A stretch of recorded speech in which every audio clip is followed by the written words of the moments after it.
BJP's escalated attacks on Congress MP Rahul Gandhi. BJP President JP Nadda charging at him, addressing right now. Let's listen in. 130 crore जनता का अपमान कर रहे हैं। ये देशद्रोहियों के हाथों को मजबूत करना नहीं है तो और क्या है? राहुल गांधी जी, आपने विदेश की धरती पर कहा कि भारत में लोकतंत्र खत्म हो गया है और यूरोप और अमेरिका इसमें दखल देना चाहिए। इससे शर्मनाक बात क्या हो सकती है? किसी दूसरे देश से भारत के आंतरिक मामलों में दखल देने की मांग करना भारत की संप्रभुता पर हमला है।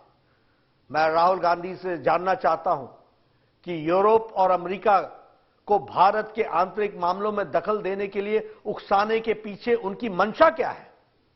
विदेशी षड्यंत्रकारियों से मिलीभगत करके आप भारत की आर्थिक घेरेबंदी और सामरिक घेरेबंदी करवाने का प्रयास कर रहे हैं।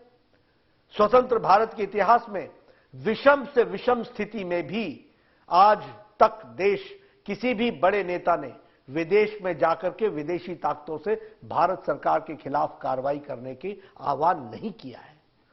राहुल जी, आपको यह कृत्य स्वतंत्र भारत के इतिहास का सबसे गंभीर मामला है। इससे जनता को भारी आक्रोश है। जनप्रतिनिधियों में भी आक्रोश दिख रहा है। हर राष्ट्रभक्त सांसद इस समय अंदर से आहत है। राहुल गांधी, आपको देश के खिलाफ इस पाप के लिए देश की जनता से माफी मांगनी ही होगी।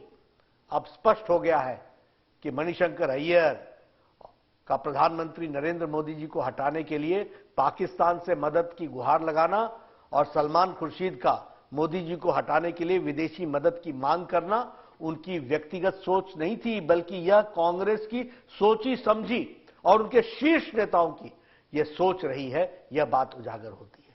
जिस इंग्लैंड ने हमें और हमारे ऊपर वर्षों तक शासन किया, उसी के सरजमीं पर जाकर राहुल गांधी ये कहें स्वयं भारत में विदेशी ताकतों से दखल देने की मांग कर रहे हैं, यह देश का दुर्भाग्य नहीं है तो और क्या है? मुझे संदेह है कि राहुल गांधी भारत के लोकतंत्र की कितनी जानकारी रखते हैं, कितना समझते हैं।